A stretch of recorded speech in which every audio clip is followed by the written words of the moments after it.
Welcome. Today, we are going to solve an algebraic identity problem step by step. By the end of this video, you will be able to solve for a variable using a given algebraic equation and use that value to prove that two expressions are equal. If a plus 1 over a equals 2, show that a squared plus 1 over a squared equals a to the fourth power plus 1 over a to the fourth power. Our goal is to start with the given condition and prove the equality shown on the screen. First, let's solve for a. Multiplying by a gives a squared plus 1 equals 2a. Rearranging, we get a squared minus 2a plus 1 equals 0. This is a perfect square. A minus 1 squared equals 0. Taking the square root, we find that a minus 1 equals 0, so a equals 1. Now we check the left-hand side. Substituting a equals 1 into a squared plus 1 over a squared, we get 1 plus 1, which equals 2. Next, the right-hand side. Substituting a equals 1 into a to the fourth, plus 1 over a to the fourth, we also get 1 plus 1, which equals 2.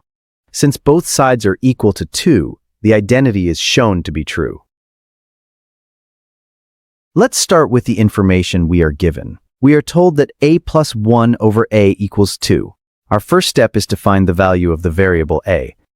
To get rid of the fraction, we find a common denominator on the left side, which gives us a squared plus 1, all divided by a equals 2. Next, we multiply both sides by a to clear the denominator. This gives us a squared plus 1 equals 2a. Now, let's move 2a to the left side by subtracting it from both sides. We now have a quadratic equation in the standard form. Notice that the left side is a perfect square trinomial.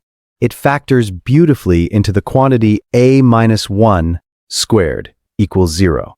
Taking the square root of both sides, we get a minus 1 equals 0, which means a must be equal to 1. Now that we know the value of a is 1, let's use it to evaluate both sides of our identity. We start with the left-hand side, which is a squared plus 1 over a squared. Substituting 1 for a, we get 1 squared plus 1 over 1 squared. Since 1 squared is just 1, this simplifies to 1 plus 1, which equals 2. Now let's look at the right-hand side. A to the fourth power plus 1 over a to the fourth power. Again, we substitute 1 for a. This gives us 1 to the fourth plus 1 over 1 to the fourth. 1 raised to any power is 1, so we have 1 plus 1, which also equals 2. Since both sides equal 2, we have successfully shown that the expressions are equal. Great work! You've used algebraic manipulation and substitution to verify this identity.